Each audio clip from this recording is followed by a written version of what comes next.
Hello students, welcome to Module 2 of Advanced Biology, Biology 2. Last week we talked about what A&P is, Anatomy and Physiology, and we had a lot of review last week. But this week you're going to have a whole bunch of new stuff to learn. Alright, so we're going to start off with looking at the tissues. Remember from last time there are 4 tissue types, and we're going to study those. The study of tissues is known as histology, and let's get started on that. So what are tissues? They are groups of specialized cells working together for a specific function.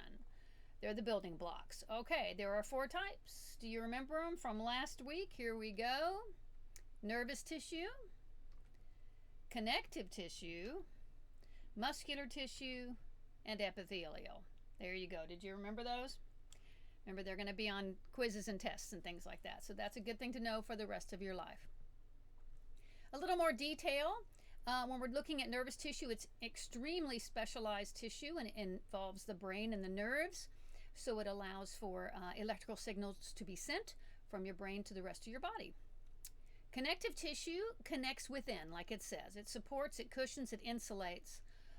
It kind of holds things together. It's the glue, if you will. Muscular tissue, it will contract to cause movement. By the way, the thing that causes the contraction is an electrical signal from the nervous tissue. Epithelial tissue is the linings of organs and glands, and of course, including our skin on the outside of our body. And I think today we're going to spend most of our time talking about epithelial tissue, and then in part 2, which will be the second half of this lecture, we will be talking, I believe, about connective tissue. All right, so let's look at epithelial. All right, epithelial tissue, you can see a picture back there behind there with the cells all put together. Okay, so they touch each other, they crowd in together, it gets kind of crowded. Let's see first, what is the function? All right, number 1 is for protection. If you think about our skin, it protects our body from exposure to things. Absorption, that would be those inner, the linings of our intestine, the lining of our stomach somewhat, even the lining of our mouth, we do some absorption there. Secretion and excretion, that's getting stuff from one place to another or getting it out of the body. All right, so those are the main functions. Now let's look at the anatomy. Remember, the anatomy part of it is what do things look like, what can we see with our eyes, what can we see with a microscope. So the first thing we're going to talk about is something known as simple epithelial tissue and some terms that refer to that. All right, most of the surface of most body parts are made up of simple epithelial tissue. They have 2 surfaces, the basal, you hear the word base in there, that's going to be the underside, attaching to the underneath to something with something known as a basement membrane. We'll get to membranes as we move on today. And the free surface is the surface that is open, the side that's up, sometimes known as the apical surface. Epithelial tissue is avascular. Now this is an important term. Avascular is the opposite of vascular. Vascular means to have blood supply. So if it's avascular, it has no blood supply. All right, you probably already at least intuitively understand that blood is, of course, the way we get nutrients throughout our body and get things delivered to cells that need it. So therefore, avascular tissue, epithelial tissue, must be somewhat thin because it's got to be able to get those nutrients and other things in and out easily. And so it has to be near blood, but it doesn't get blood into it. It is avascular. There's constant mitosis, pushing new cells up. The cells have a short lifespan. You may have noticed if you've had a cut on your hand or a scrape on your knee, something like this, that it actually heals up pretty quickly if it doesn't get infected, right? So therefore because we've got cells constantly coming in. We'll talk a little bit about cell repair here as well and momentarily. All right, so if we think about epithelial tissue being on the surfaces, take a look at this picture. I've got epithelial here. All right, that might be my apical surface, and then epithelial down here might be my basal surface right here. And in between is something that's holding those together. They call that the connective tissue. So see, we have 2 different types of tissue here. We have epithelial tissue and connective. And depending on what, even like membranes and things that we start to look at, we'll see if they are consisting of a kind of a cooperation of epithelial and connective or one or the other. All right, let's classify it. I told you already the thing called simple. and that means it has one layer. So talk about thin. These are cells in one layer, very, very thin. If they have many layers, we call that stratified. You see a little picture over here. It looks like we have many layers, right? More than one. We'll call that stratified. You know the word strata, right? And in geology, we talk about that. The shape of the cells, we're classifying by their shape. If they're flat, I'll show you a pretty good picture here in just a minute. We call those squamous. So think about squamous, think about the word squatty, like to squat. They're kind of down low and flat looking. Cuboidal, it's cube shaped, yay, it sounds like what it is. And then the last one would be columnar because it's in the shape of a column. So those last two, if you can remember cuboidal and columnar, you know, that cube shaped and column shaped. So just remember flat's the tough one. It's going to be squamous. You may have heard of somebody talking about a type of skin cancer called squamous cell carcinoma, something like that. That means the squamous cells, that single layer of flat cells, had a cancer situation. All right, so we have epithelial, can be simple squamous, that's one layer of squamous. Look at that little squatty cell right there, right? It could be simple cuboidal, right here. It looks like a cube. Remember, one layer in a cube. Or simple columnar, okay? So one layer in a column. All right, we also can have stratified squamous, stratified cuboidal, that's going to be many layers, and stratified columnar, plus a special thing called stratified transitional. We'll get to that here in just a second. All right, so if they're stratified, here's what they look like. So here's our simple one layer of, look, squamous, see that? Squatty. One layer, simple cuboidal. One layer columnar, simple columnar. Then stratified. Now, I will tell you this, it's important to know. Look at the cells down here versus the cells up here. We always name the type of cell based on its top side, okay? So right here you can see at the very top these cells have become very flat and squatty, so that is called stratified squamous, even though you can see it's maybe definitely cuboidal, possibly even columnar down here. But sometimes we have something that we have transitional, right? It's going to be, it says here now, here's relaxed, right? It's going to be stratified, and then we have, it can be stratified stretch. So this is going to be, excuse me, I meant to say transitional stretched out. This is very stretchy, all right? And we'll talk about in a minute how we get to that, the stretchy kind of transitional type will be in the bladder, for instance. The bladder can therefore be very stretchy and get very big. Then we have this weird stuff called pseudo-stratified. Pseudo means false, so it just means it looks like it's stratified, but really it's only one layer. You can see here, and we'll get to some more detail on that. All right, simple squamous, simple cuboidal, simple columnar, stratified squamous, stratified cuboidal, stratified columnar. Now this is obviously somebody drew this. If you do have a microscope and get to take a look at some of these tissues, drawing them is always a good idea. In biology, we do a lot of art. You don't have to be good at it. You just need to have a record of what you saw. And drawing it is one of those ways to do it. So it's very common to find biology students with their little packet of colored pencils and things like that to make pretty pictures. All right, so we're going to look at these individually now. Here's our little picture of our squamous cell. It's flat and squatty. Notice it's got that bulge in the middle. Any ideas what that is right there? Remember cells? What's in the center? The nucleus, and inside the nucleus is always the DNA, right? So they're very thin. They have limited ability to protect because of how thin they are, but they're very good at getting things to come into them. So diffusion. Okay, so their main function is easy diffusion. There's a minimal barrier here because it's so thin. The examples would be the lining of our lungs, the linings of our capillaries. Capillaries are the thin blood vessels that sometimes if you have what we call bloodshot eyes, you can look in the mirror and see some little, those are capillaries, very, very thin veins and venules and capillaries. Here we can see them under the microscope. Now remember, when we look at it under the scope, it is stained. It's here with a purple stain. One thing I want you to notice in the middle, we all know what that is right there, right? That's going to be our nucleus with our DNA in it. I want you to notice how the cells all touch each other, okay? This is something that is common in epithelial tissue. The cells actually come up and touch each other. And furthermore, if you have them growing, for instance, in some sort of a little Petri dish, you know, if you're growing some tissue, when they get to the side of the Petri dish and they're all touching each other and all snug together, they'll stop growing, okay? So that is a normal function of epithelial tissue. It'll stop growing when it reaches its sides. And that is, they'll still be growing from below. When we talk next time about skin in particular, we'll be looking how the mitosis is pushing up from below up to the surface, and the old cells are just sloughing off. Here's a cube, right? A cuboidal, simple, one layer.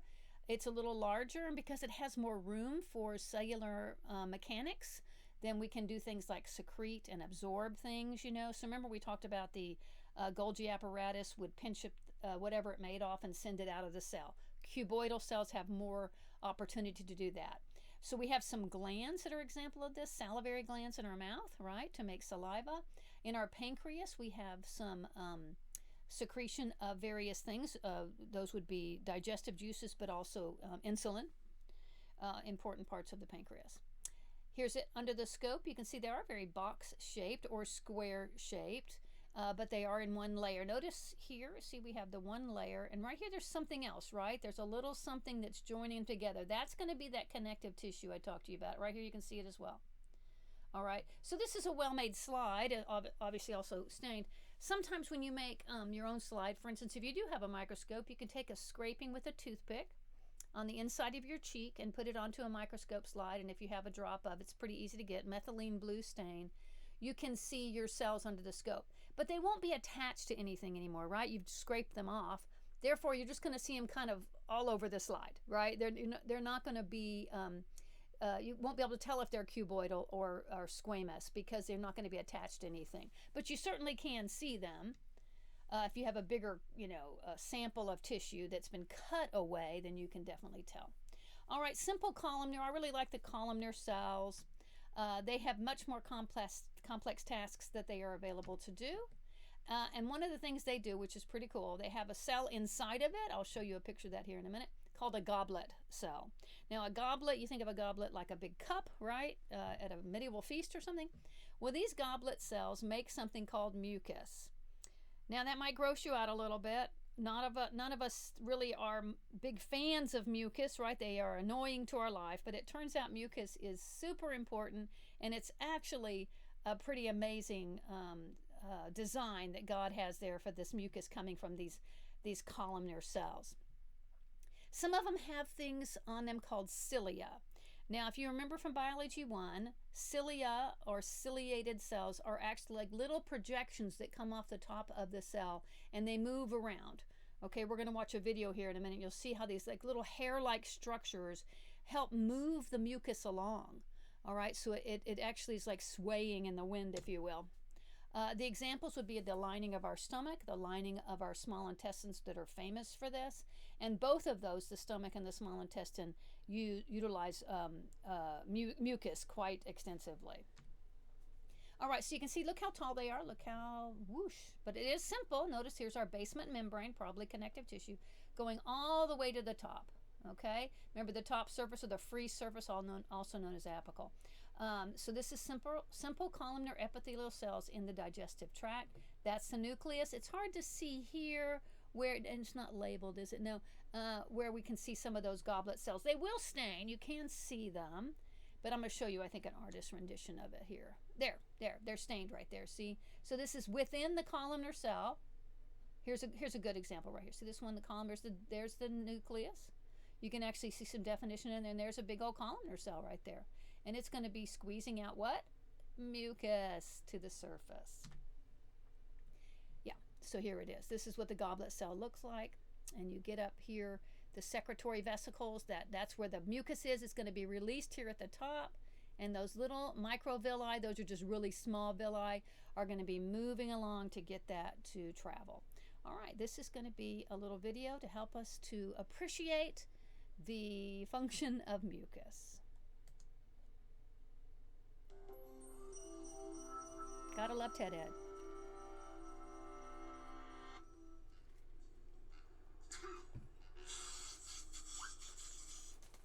If you've got a cold, mucus is hard to miss. But what is it? And what does it do besides making you miserable? Your body produces more than a liter of mucus every day, and all the wet surfaces of your body that are not covered by skin, like your eyes, nose, mouth, lungs, and stomach, get a liberal coating. That's why they're known as mucous membranes. Mucus plays lots of roles in your body. It keeps delicate tissues from drying out and cracking, which would expose them to infection. It lubricates your eyes so you can blink. It protects your stomach lining from acid. It neutralizes threats by removing or trapping substances that could make you sick. And finally, it houses and keeps your body's trillions of bacterial inhabitants, your microbiota, under control. Mucus contains lots of different compounds, including proteins, fats, and salts. But a key component of mucus versatility is a set of proteins called mucins. Mucins are the primary large molecules in mucus and are essential for giving mucus its slippery feel. They belong to a class of proteins called glycoproteins, which are built out of both amino acids and sugars. In mucin, long chains of sugars are attached to specific amino acids in the protein backbone. The hydrophilic sugar chains help mucin dissolve in your body's watery fluids. Mucus, which is up to 90% water, stays hydrated thanks to these sugar chains. Some of these mucins can interact with other mucin molecules to create a complex network that establishes a barrier against pathogens and other invaders. That's why mucus is the body's first line of defense against foreign objects like bacteria and dust. It's continuously produced to clear them from the respiratory tract, like a slimy conveyor belt. This keeps bacteria from getting a solid purchase on delicate lung tissue, or making it to the bloodstream, where they could cause a major infection. Many of those harmful bacteria also cause diseases when they cluster into slimy growths called biofilms. But mucus contains mucins, antimicrobial peptides, antibodies, and even bacteria-hungry viruses called bacteriophages that all work together to prevent biofilms from forming. If microbes do become harmful and you get sick, the body ramps up mucus production to try to quickly flush out the offenders, and the immune system floods your mucus with extra white blood cells. In fact, the greenish mucus often associated with infections gets its color from an enzyme produced by those white blood cells. This multi-pronged approach to bacterial management is one of the main reasons why we're not sick all the time. Even though mucus protects against the infectious bacteria, the vast majority of your body's bacterial tenants are not harmful, and many are actually beneficial. That's particularly true when they live in mucus, where they can perform important functions like synthesizing vitamins, suppressing harmful inflammation, and controlling the growth of more harmful species. So even though you probably associate mucus with being ill, it's really helping you stay healthy. Sure, it might seem gross, but can you think of any other substance that can lubricate, keep your body clean, fight infection, and domesticate a teeming bacterial population? Nope. Just mucus. All right, there you go. Now we have more respect for mucus, right? So we know we must embrace the mucus because it is good for us. I'm also very happy as a microbiologist that the world has come to respect the microbiome, how important bacteria are to us. Actually, we get a bad rap on the ones that make us sick and this kind of thing, but truthfully, most bacteria are beneficial. When we get to the digestive system, we'll talk about that. All right, now what about stratified epithelial tissue? Okay, these are the ones that are going to be in layers. They're piled up in layers. The lower base can be cuboidal, like down here at the low level. Okay, but they're going to be named at whatever the apical or free surface is. So at the top, when they're flattened out like that, we're going to call that stratified squamous tissue. All right, so the top layer usually is the barrier for protection, and the most famous example of this would be skin. The upper part of the skin is what we call keratinized, and we'll get into that when we specifically talk about skin and how that works. That the top layer is really just dead cells that slough off, right? But also we have stratified epithelial tissue in our mouth, So when I talked about making the scraping of your cheek, you won't be able to see that. You'll just see individual cells. That's what I was talking about. You can't necessarily tell if they're squamous or cuboidal or columnar, and you certainly can't see stratified. You'll just see a bunch of cells, and they're cool looking. It's nice to look at. So if you do have a scope, I would encourage you to do that. I think you can get methylene blue stain off of, Amazon. All right, so also our glands. We'll talk more about those here in a minute. There are stratified cuboidal is found in your glands, stratified columnar in your larynx. That makes sense in our larynx because that's part of the respiratory system. And the respiratory system is very protective about keeping things out. And guess how it's going to keep things out? With mucus, right? So the mucus is going to keep stuff out of our lungs. And so we cover it up and then cough it out, that kind of thing. So our larynx is right there, our voice box at the beginning of our respiratory system. All right, I'm making just give you another picture here to show those differences between simple squamous, simple cuboidal, simple columnar, and then down below are the stratified. Squamous because of the top surface, stratified, cuboidal. Pseudostratified, it looks stratified, and remember that weird one, transitional, and what it is that it changes because it stretches. So when you transition from tall like it is here, it looks like maybe stratified columnar right there, or maybe stratified cuboidal. But then when we stretch it out, it might look like stratified squamous. Yeah, so it depends on what it's doing at the time. So here it is, the transitional normal, it's large, right? And then you stretch it out, it gets all flattened out, right? The layers confer strength, and stretch allows for expansion. And I think I mentioned earlier that your bladder is made of this tissue. So our empty bladder, it's stratified cuboidal, see? But then it's stratified squamous, so it changes. It can stretch without breaking. It is very, very stretchy.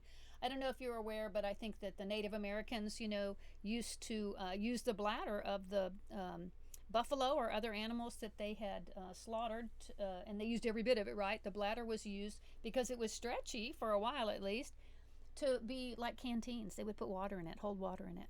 Yeah, kind of gross, but useful.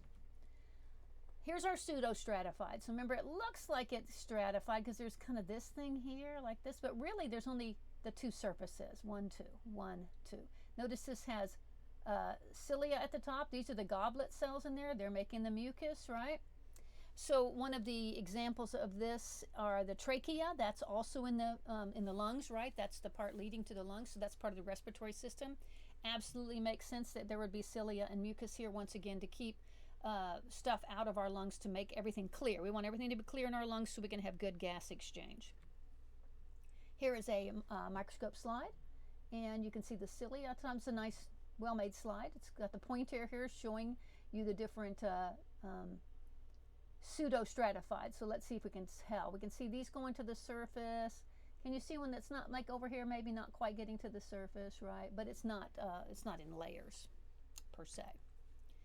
Pseudo-stratified, pseudo I told you means false. It's just really one layer thick, but we have these extra parts here like this, right? This one shows cilia and mucus as well.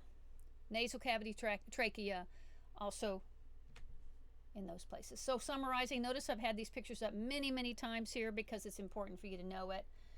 Simple squamous, like for instance, if I were giving you a quiz, I'd ask you to draw these. Oh yeah. So this flat one, right? Then we have the stratified, simple stratified, and then pseudo-stratified and transitional. So if you do have one thing that's useful for this course is to have the coloring book, I think it's, I can't remember the name of it, but when I teach this class at One Day Academy, they use the coloring book, and they would color the pictures that were already drawn here. All right, so this is just summarizing everything. I showed you this picture before. I like this one because I feel like I could draw that, whereas I might have trouble drawing this. I think I'd probably do okay, but these I can certainly draw. All right, so I'd feel better about those. Okay, let's look at glands now. We're looking over here at the body, and we can see several different glands. Some of these are endocrine glands. The hypothalamus is the gland, the master gland in our brain. Our thyroids and parathyroids in our neck right here. And then down to our adrenals, the pancreas, the sex glands right there. Let's look at that epithelium that's in there. Glands will secrete some substances, and in this case, what we're looking at to the right, they're secreting hormones, right? So there are two types we're going to be looking at, the exocrine. They are going to be secreting substances through a duct. The duct actually will empty out onto the surface. For instance, you would say an exocrine gland would be a sweat gland, right? Sweat would be released to the surface of your skin. Whereas endocrine is the hormone. Now the hormone is going to be secreted not onto a surface but directly into the bloodstream. That is going to be a very important part of the endocrine system when we learn about that, to know that those hormones are right into the blood system, and that is why they can get to where they need to go pretty quickly. Now the exocrine glands, those are important too, because like sweat on the surface of your body to help you cool down, right? All for homeostasis, always keeping balance. All right, so let's look at these cross pictures an artist has drawn. It helps us to understand. All right, so we have here our structure of the gland, right? So here's a simple duct structure. Look, we have one little duct coming down. Here's the surface coming here. That says intestinal glands. So what's going to be coming out of here? Something's going to be secreted right into the intestines. This is going to be exocrine, and that what's going to be secreted in there would be enzymes of some sort to help digest things, food, you know, and then that would also aid in the absorption. Simple branched tubular, so it's branched, so it has much more surface area than just this, right? Okay, so our stomach here would be secreting, it says here, gastric. It's going to secrete acid. Our stomach makes a pretty strong acid. All right, here, this is a different kind of a gland called alveolar, and the alveolar are special glands found inside the lungs, and they're very thin, and the job for them is to exchange gases, exchange oxygen for CO2. So that is, it says here no example in humans, but we have it this way right here, simple branched alveolar, and these would be in the alveoli, and these would also look, it is an example of sebaceous glands. We'll get to that, what sebaceous is. Then we have compound duct structure here. Look how it's very involved here. This would be also, once again, the small intestine secreting enzymes. Here we have the mammary glands are going to be making this compound alveolar. Alveolar is kind of the shape of the roundness. See how round they are? That's what that alveolar is referring to. And we'll see when we get to the alveoli of the lungs, they're shaped that way. And here, right here, tubular alveolar. Yeah, salivary glands, that kind of thing. So we have intestinal glands, stomach glands, mammary glands, and salivary glands. There's also the skin. Yeah. So what about exocrine? There are three main types of exocrine glands. We have the merocrine, apocrine, and halocrine. Okay? According to this schematic here, merocrine is the most common. We're going to get to each one of these separately and see what the difference is of it. Remember, these are glands. They're secreting something. And so they're trying to get something out of the cell. Each one of them, you can tell, has an exit at the top that is either going to be releasing something onto the surface or into the bloodstream. So let's take each one individually. So here's our merocrine gland. All right, you can see they look like what? What kind of tissue does that look like? Does that look like cuboidal epithelial tissue? This is for simple secretion. Notice that it's these little red dots. That's whatever's being secreted. It's being made by the cell, and it's being secreted out into this little area to be released onto the surface. All right? There is no part of the cell is actually leaving the cell except for the secretion, the secretory product. All right? The chemical releases it by exocytosis. That's from Module 1. Remember, it takes it up, and it goes to the surface and releases it out. Example of this would be sweat glands. Okay, sweat glands. So what are these little red dots in that case? It's sweat coming to the surface of your skin in order to cool you down, right? You're going to cool off. Okay, apocrine. So what's the difference here? Think of that word apo being a part of. A part of the cell actually pinches off and gets released in the secretion. See the red little dots? They're not just in this area here. They're in part of the cell. Part of the cell is breaking off right there and going in there. So secretion includes some cytoplasm from the epithelium. A portion of the cell pinches off, becomes part of the secretion. An example here would be mammary glands. Now this becomes important because a mammary gland is, of course, where the milk comes from for the mother to feed the child, to feed a newborn infant. And when that happens, some of the things that can break off from the actual cells will be antibodies going from the mother to the child, and it's very important for the baby to get those antibodies to give them a real strong immune system. Yeah, it's pretty amazing. Okay, halocrine, I want you to think of the word halo as whole. The word whole. Halocrine. What's going to happen here? You're going to see, look, the nucleus is actually going to be secreted. The entire cell actually gets secreted. See, it gets released here and then it goes up. It breaks apart, but it goes up to the surface or to the bloodstream. The cells will slough off completely and rupture so that all the cellular material becomes part of the secretion, including, guess what? DNA, right? The DNA will be in there. So an example of that would be sebaceous glands. Now, sebaceous glands are the glands that release oil onto the surface. If you've ever noticed, if you didn't wash your hair for a couple days, your hair feels like it's getting kind of greasy. Well, those are sebaceous glands. Sebaceous glands are releasing this oily substance, and what it is it's keeping your hair healthy, honestly. It's the stuff that keeps our skin nice and supple, okay? Sebaceous glands release this oil to the surface of our skin so that we don't dry out, you know. And you can see a lot of this right here, you can notice, is mitosis, right? So you can see a lot of mitosis happening here because guess what? They're releasing a cell. They've got to make new cells really quickly in order to continue the secretions. All right, so that's 2A. We would call that 2A. So now we're going to be moving away from the epithelial tissue into the connective tissue. And so we call this 2B. That picture back there, by the way, look how the cells are very far apart. That's going to be one major difference between epithelial and connective tissue, but we'll get to that. So if you wanted to go ahead and pause the video or just stop it here and just read the first half of your module and answer those study questions and things like that, you can do that. Or you can keep listening and listen to this part next week.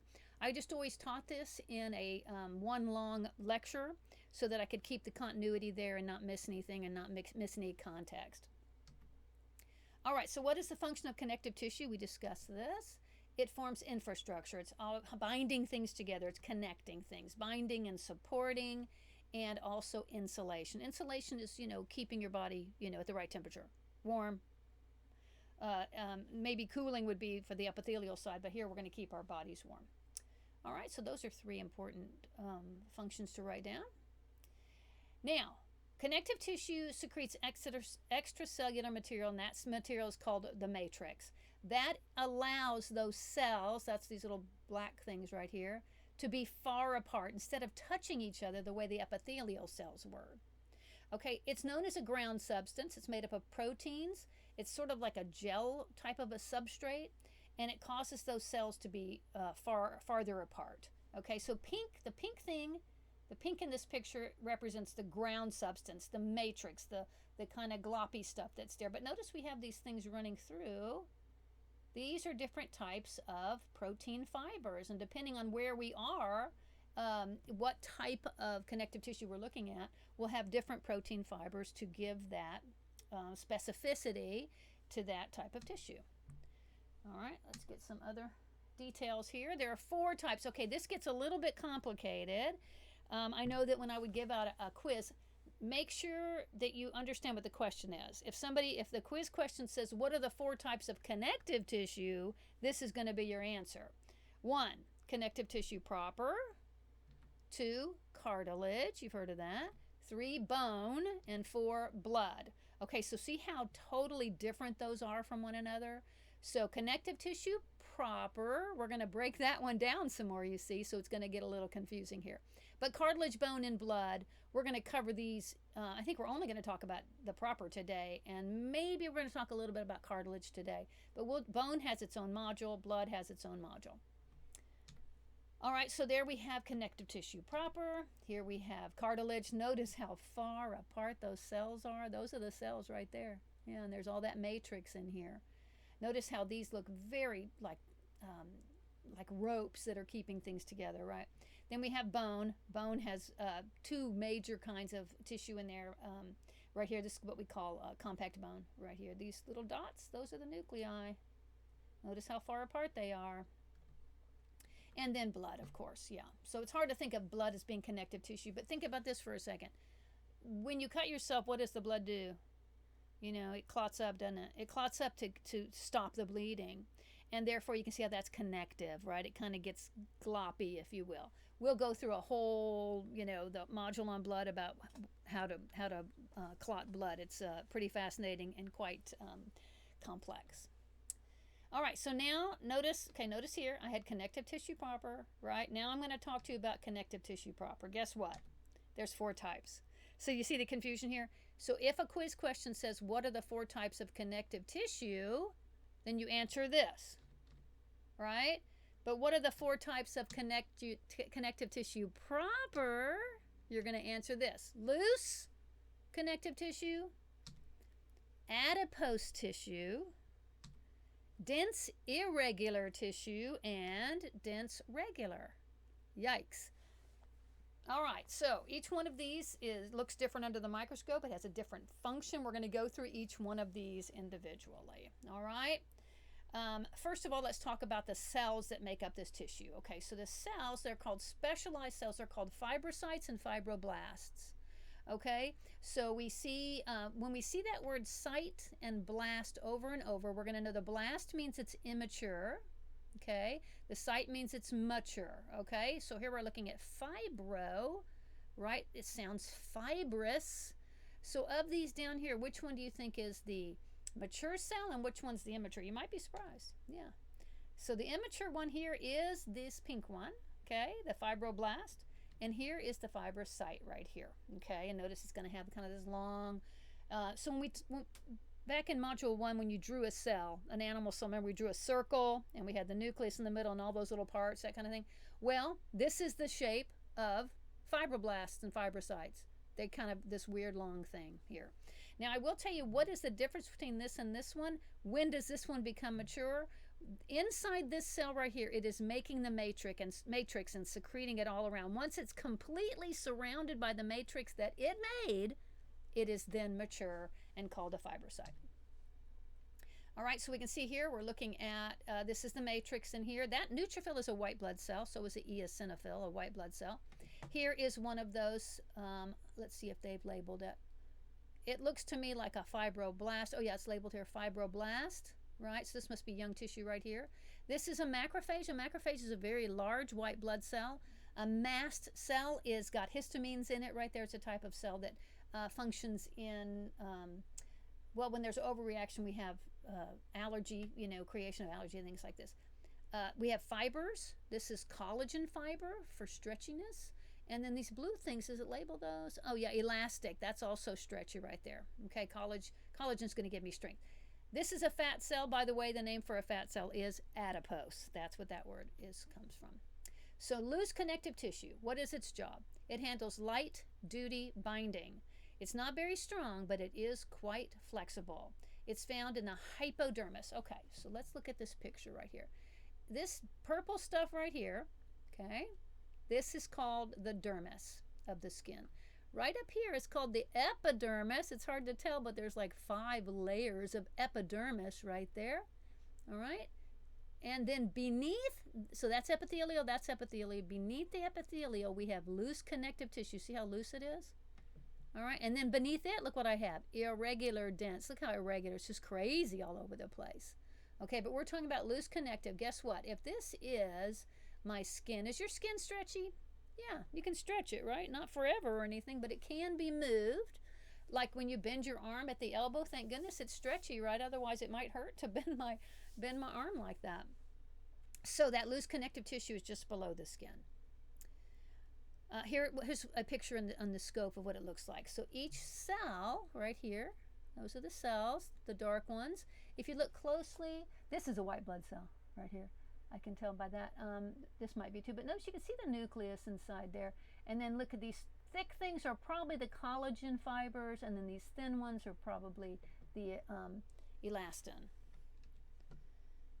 All right, adipose tissue, like I mentioned. Adipose tissue is fat tissue, fat cells. All right, so it is similar to loose connective tissue, except that it has fat added to it. Sort of like how the goblet cells have mucus, the adipocytes have fat in them. Okay, it's good for storage for energy and also for insulation. So once again, we look right here. We have our, on this picture of our skin, we have our epidermis, our dermis, our hypodermis, and beneath that you can have a adipose layer. So depending on what part of your body, so like for instance maybe in your leg, in your hip, if you feel that, you can see beneath all that skin there's a layer of fat under there, okay? And that's a good spot to keep us warm. And also it does store nutrients, right? Fat is a good place to store the nutrients. If we start to run out of nutrients, then our body will burn fat. That's what most people are trying to do when they go on a diet, burn fat, right? Interesting. Look at the picture under the scope. Now these cells right here, these giant white thing, that's the adipose tissue, okay? The thing about it, remember that's fat in there? Guess what it doesn't do? It doesn't take the stain, because the stain is water soluble. So the fat just rejects it, right? So a lot of times when you get, sometimes there'll be, I would do histology. Histology would be looking at the tissues of a tumor. On a dog, right? So we'd get a dog in there, it had a tumor, we took the tumor off, I'd cut it up and I'd squeeze it onto a slide. And if it was looking like this, right off the bat, we knew we had something known as a lipoma. A lipoma just means a fatty tumor. It means it's not cancer, it's nothing to worry about. But a lot of times we would go ahead and do a stain to look at it to be sure. We do have other stuff here. This right here almost looks like a gland that we're looking at here. But notice how we have, it looks like some loose, dense irregular, maybe some loose connective here. Yeah. So they're working together, in other words. Let's take a look at dense irregular. So dense means it's going to be closely packed. Irregular is going to mean it's going to not have a whole lot of structure that way. It has more collagen fibers than loose tissue does. They're arranged in many directions. That's the whole irregular part of it. Little organization. It can be found in the dermis of the skin and in the capsule surrounding your kidneys. Those are just two examples, many other places as well. But the dermis, of course, is just under the epidermis.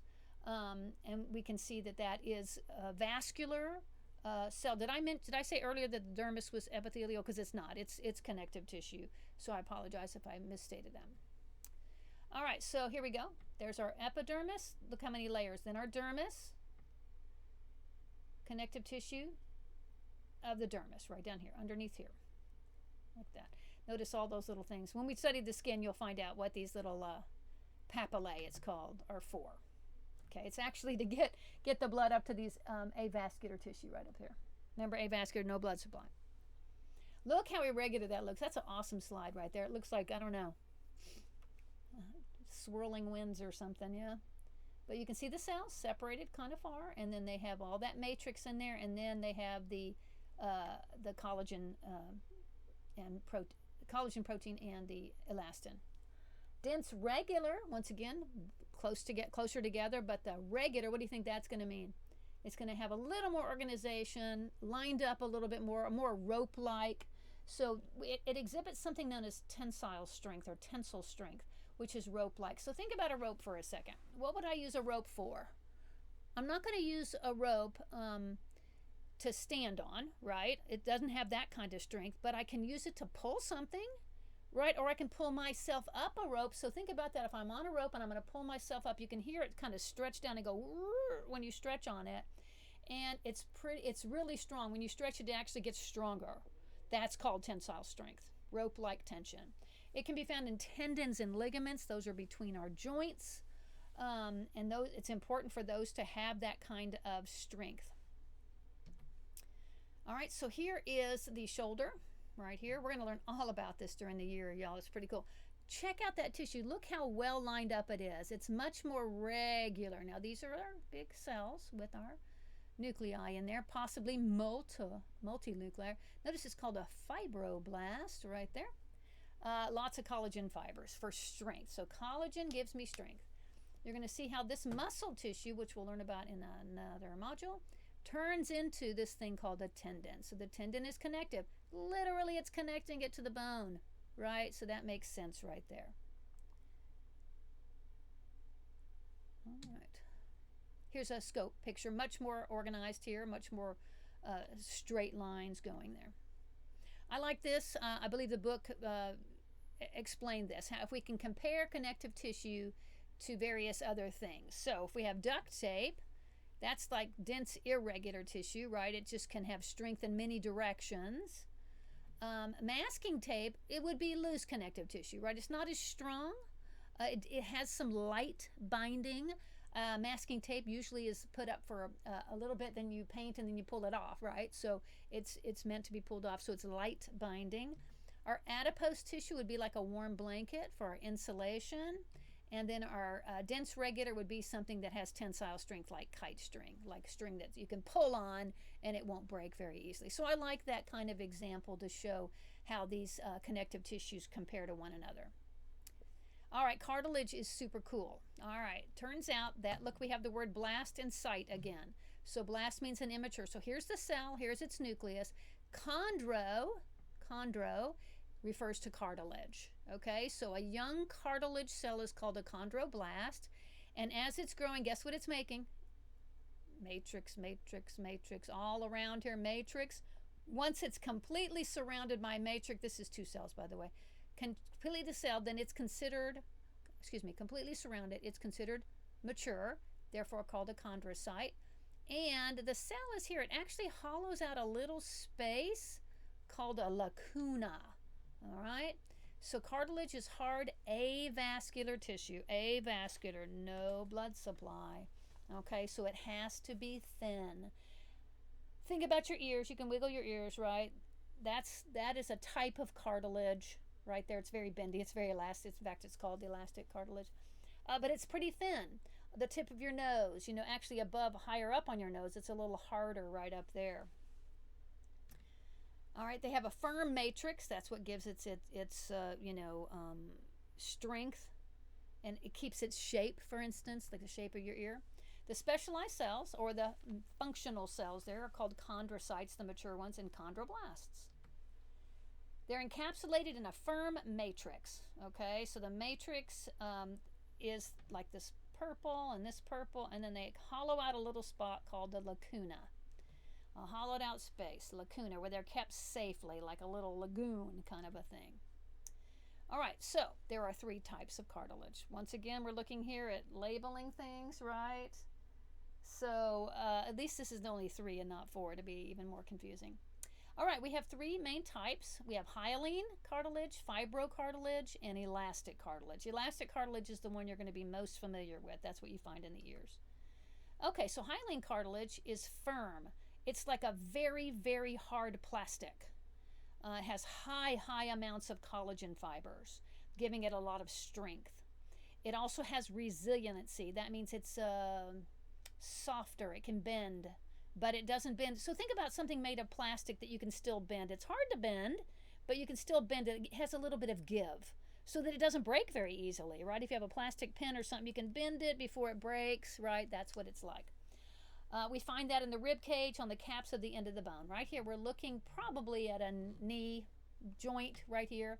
Here's the top bone and the bottom bone. And at the top of each of the bone, right, covering this hard bone is hyaline cartilage, okay? Normally when I do a lab, I would see that because I'd pull a bone out and we'd have a dissection of a bone. You can do this, though. Next time you eat fried chicken, all right? Take a look at the top of that bone. It's that white stuff at the top. It's very slick looking. You don't eat it, right? You know why it's white? Because there's no blood supply, right? It's avascular. It's also pretty thin, but it's also very, very slick. It's slick because this fluid is produced, and we're going to talk about this in a minute, called synovial fluid. It's produced by these cells in here. This happens to be why this capsule is called the bursa sac. We'll learn about that when we learn about joints. And the synovial membranes, just keeping that in there to keep our knees and our other joints, lubricated, to keep them moving so they don't go crunch, crunch, crunch, no bone on bone. If you know anybody who suffers from arthritis, that's bone on bone. It usually means that the hyaline cartilage has, wasted away or gotten thin over time because of age or whatever. And then maybe the synovial fluid is not staying in its spot, the bursa. Like bursitis would be an example of inflammation of the bursa sac. Look at how great looking it is, okay? So this is the matrix, all this purple stuff. Here's our lacuna, and here's our cell inside the lacuna. Some of them look they don't take the stain as well. Here's one that took a stain really nicely. So this is the lacuna. This is the cell. This is the matrix that's completely surrounding it, all right? So that's a chondrocyte. versus a chondroblast. I don't see any of those in here necessarily unless they're hiding in the matrix. Maybe that one could be a chondroblast. It's hard to tell. Fibrocartilage. This is the collagen fibers are lined up in parallel. Okay, so it gives it that more of that strength, right? That binding, resilient support. It's found between the vertebrae. In fact, it's known as a disc, intervertebral disc. When we get to bones, we'll talk about that as well. That fibrocartilage is tough. It is holding those bones together without them rubbing against one another and causing pain. Here we can see once again the lacuna, the cell inside. Look at the matrix all here and how they're completely separated like that. So see how much different these look than epithelial tissue. Our elastic cartilage, of course, has less collagen and more elastic fibers. That makes sense. It's very bendable. So if you bend your ear, right? Why is our ear so bendable? Well, it helps us to move them so we can hear better, right? If you cup your hands behind your ear, you can hear better. It gives structure with bendable resilience. Did you know that all those things had names? So there's somebody out there who named all this stuff. Look at these crazy names. So that top part, some people don't have a very curly top part right there called the helix. Look at this one, the Darwinian tubercle. That's at the top part. Mine's kind of folded, honestly. The concha, the helix, the antihelix. The tragus is the one I think of right here. The tragus is if you're going to try to not hear somebody, you might put your fingers right behind the tragus and plug your ears with your fingers, right? That kind of thing. Yeah, all those have the names on them. Look how cool it looks under the scope, right? Takes that stain really well in the matrix, but the cells themselves not so much. And then there's the lacuna right here and completely surrounded by matrix. Very cool. All right. So the applications of cartilage, where do we find them in our ear? What is it? That's the elastic, right? Look at the nose. Not the tip. See, look at the tip of the nose. That's elastic. If you bend the very tip of your nose, you can tell. But reach up above the tip of your nose. It's still cartilage, but it's harder. It's harder. It's either hyaline or fibro. And then in our larynx right here, boy, that is some fibrocartilage right here, keeping our larynx open at all times because our larynx needs to be open in order for us to be able to breathe. This goes down into what is known as the trachea. All right, so the trachea. These are examples of the application of where cartilage is used. If you've ever seen like a crime show or something, and somebody finds a skeleton of a person, have you always noticed, there's just a hole where the nose goes, right? there's never a nose on a skeleton skull. That's because all that part, you can see right here, all of that is cartilage, the lower part and the upper part. And then the bone starts there. It actually has a little tip right there.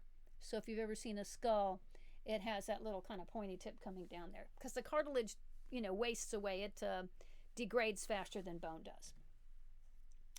All right, bringing us to that, bone. Bone actually develops from cartilage. We're going to have, look, Module 3 and Module 4, 2 modules covering bone because it's so crazy what bones do for us. But it starts off, bone tissue starts off, it is part of connective tissue, right? But it starts as cartilage. A baby in a womb has no bone. It has only cartilage. As it grows in the womb, some of that cartilage ossifies. Okay, so ossify is the word which means to turn into bone. Okay, it does that through a process of calcification. What do we need for calcification to take place? Calcium. You've heard that, right? Drink your milk for strong bones. It's because there's calcium in there. Calcium confers to the bone strength, hardness. But we also need our bones to have some resilience as well. They need to be bendy a little bit, sort of like concrete. If you've ever been on a bridge, standing on a bridge and a car drives by and you can feel the whole bridge move, it's because concrete is strong, but also it can move because stuff's going across it, right? Our bones are moving. We're moving them when we walk. We're moving them all the time, and so it's important for them to have the ability to be strong. And I'm not going to say flexible. I'm just going to say, They need to be able to move somewhat, not just at the joints. Blood tissue, we'll cover that in Module 11. Because of its blood tissue is the definition of vascular tissue, because that's what vascular means, to have a lot of blood. It transports materials throughout the body. So let's take a look at this really cool picture. This is a blood vessel. Let's say it's an artery or a vein. And what's coming out of it? Okay, so we have red blood cells. We have white blood cells. Here's another white blood cell. These little crazy things are called platelets. Platelets help in the clotting of blood. And then all this kind of yellowy looking stuff, that is called serum or plasma, the part of the blood that is not solid, the part of the blood is liquid. So we have all these solid portions floating around inside of this liquid called plasma. It's pretty fascinating stuff. When we get to that, I think you'll agree. Our skin will be in module 3. It's stratified squamous epithelial tissue because at the top it gets flat. You see there? Okay. Look at all the stuff that's going on inside of here. This doesn't even show the half of it. We see our hair. It's going to be part of it. Here's a sweat gland. Here is a sebaceous gland. That's releasing the oil up into the hair shaft to keep our hair and our skin supple. But there's a lot of stuff going on here. Okay, we have our epidermis. Our dermis is connective. Dermis here, right? See the blood vessels there? The epidermis. It's just there's so many layers here. This is all epidermis right here. Okay, it's avascular. We just have blood tissue coming very, very close to it. But we'll learn about that in module 3. Okay, but in module 2, we have to cover membranes. Okay, we have an epithelial and connective tissue. They work together. They work sort of sometimes alone, sometimes together. It just depends on where we are at the time.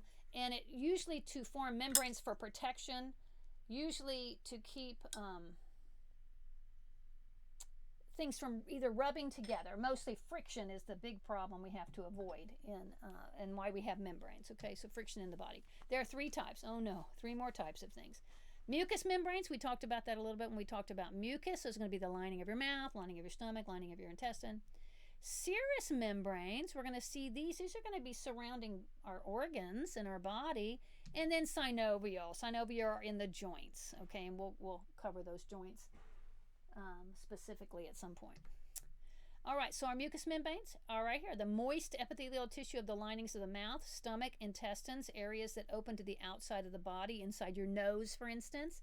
They serve to protect the body from outside threats, drying out, so bad threat, bacterial infection. In other words, if we get a bacterial infection, it's going to come from outside of our body, right? We may have eaten it. So then it goes past my mucous membranes in my mouth. So those can be the beginning of trying to fight that off. Or in my nose, right? I can breathe it into my lungs. And so there's mucous membranes in there to try to fight that off with mucus and that kind of thing. So we're looking here at the mouth and those. If you remember, if we do the scraping on the inside, you'll see some of those. Here's what they're going to look like under the scope. This is like a biopsy kind of a thing. That's why we can see so well. These slides I've been showing you are slides that are usually coming from a surgical procedure, whereas the scraping slides won't show this much definition. But you can see that we're trying to find the mucous membranes. It's epithelial, right up here. Should have some columnar cells, right, because they're releasing mucus. Serous membranes form thin double layers around internal organs and secrete this lubricating fluid. It decreases friction between the organs. So check this out. Here's the heart, right? So the heart is surrounded by a serous membrane. The membrane is known as the pericardium. You right here, it's wherever it is, it's called different things. The parietal pericardium here, and then the visceral pericardium down here. Okay, so inside, outside. Think about it. Your heart is beating right this minute. I trust that your heart is beating. That means it's moving. If it's moving, it's going to create friction because it's going to rub against other things. Your lungs are moving. Your chest is moving. Okay, so in order to keep friction from causing damage between tissues, we have these serous membranes. All right, and it's kind of cool. I'm going to show you a picture here that I think it makes it easy to understand. So you can see here the pleura is what it's called, the pleural cavity and the cardiac cavity right there. So check this out. So let's say this is the heart, right? The fist is the heart. We have this, it's almost like you're plunging it down into this water balloon or something, right? So the outer balloon will be the parietal membrane, and then the inner will be the visceral, right? So parietal will be the outer, inner, and we could see, we talked about that right here. the visceral inner, the parietal where it's located, right there, on the outside, on the inside. So I just think that's a really cool way of looking at it to get an idea of what the serous is like. So if you move the fist around, it would be slippery on the inside. So that would have oily stuff on the inside of it. So when it moves, if you move your fist in this particular picture right here, it wouldn't create that much friction inside that inner part of the balloon. All right, this image of simple squamous epithelium, right? Here's the nuclei of the squamous cells. Is the outer surface of the small intestine. The visceral peritoneum, the mesothelium, will secrete a lubricating fluid called serous fluid. It allows the organs to move with frictionless ease. Provides a smooth surface. Okay, it's all kind of slippery. So I don't know if you've ever watched like a medical show and then, they're in the person's body. That stuff's all slippery in there. I don't know if you know that. It's very slippery. And it's because of these serous membranes, serous fluid right there. Now, synovial membranes, in my opinion, probably the most interesting of them. They secrete synovial fluid. They are in between joints. We saw a picture of this earlier. Once again, this is probably a knee joint. Here is our bone. Notice we have that cartilage. Remember that cartilage? And on the top of it right here, very hard hyaline cartilage. And then the synovial fluid right there is to keep it all. Notice they're not touching, but that knee can move. We're going to watch a little video here in just a second. And that allows for movement without a whole lot of friction, okay? So lubrication is the job of the synovial fluid. The synovial fluid's being produced by the synovial membranes. So here's the membrane, this pink stuff. It's secreting, right? Remember, secretion of the synovial fluid into that bursa area right there, that bursa sac. All right, but remember, it's connective tissue. It's connecting things together. All right, so we're going to watch a little video here on synovial membranes. Synovial membranes do not have a layer of epithelium. They therefore cannot be classified as epithelial membranes and are classified as connective tissue membranes. Synovial membranes line spaces between bones and joints, such as the shoulders, elbows, and knees. They secrete synovial fluid that lubricates the cartilage on the ends of the bones. This allows the bones to move freely and without friction. So I'm going to show that to you here. Here's a knee. All right, so this is a live x-ray showing here is that synovial fluid, that synovial membrane. Notice how you can't actually see all that structure in there, but you can only see the bone. That's because it's an x-ray. That other tissue isn't hard enough to be seen. But look how it's moving smoothly. Right there, that synovial fluid allows those bones to move. Pretty cool stuff. All right, in the very last part of your module, I need you to read it closely. It gets a little bit complex, okay? But it's absolutely astounding the way that our tissue can repair itself. Okay, sometimes I'm looking at my computer right now. My computer's pretty old. It's pretty smart, but I've had it for a long time and it's starting to fall apart. Guess what? If I want to get it fixed, I have to take it to an expert to fix it, right?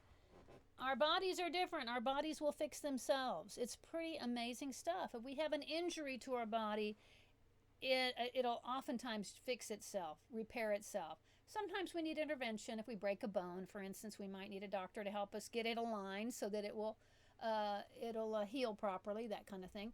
But think about cutting, like cutting your skin, cutting your mouth, something like that. Well, that repair is going to take place, right?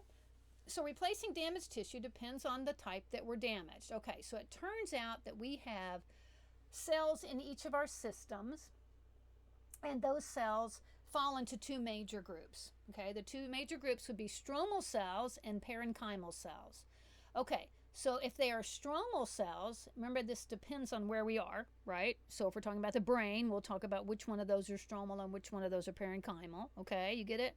So stromal is providing support and structure. So I want you to think of this. Think about a football game. I'm a big fan of football, all right? So we're watching a football game on TV, or we're at the stadium watching a game, right? You know, hook 'em horns, right? They just won a game. All right. The stromal cells would be represented by the fans. Now, do you think the fans help the players on the field to play better? The answer is absolutely they do. Okay, so when they start cheering and making all this noise, it really makes the team want to play harder and to play better. I don't know if you remember back in the days of COVID when people couldn't go to the games and it was all quiet, you know, no cheering and stuff like that. It made it difficult for the players to get into it as easily. So think of the stromal cells as the people in the audience that are providing support for the team, okay? The parenchymal cells, those are the ones that are providing function. So therefore, in my example here, in my metaphor, it would be that the parenchymal cells would be the players on the field, right? They're actually doing the work. So the parenchymal cells are the ones doing the work. So what has been damaged is the question.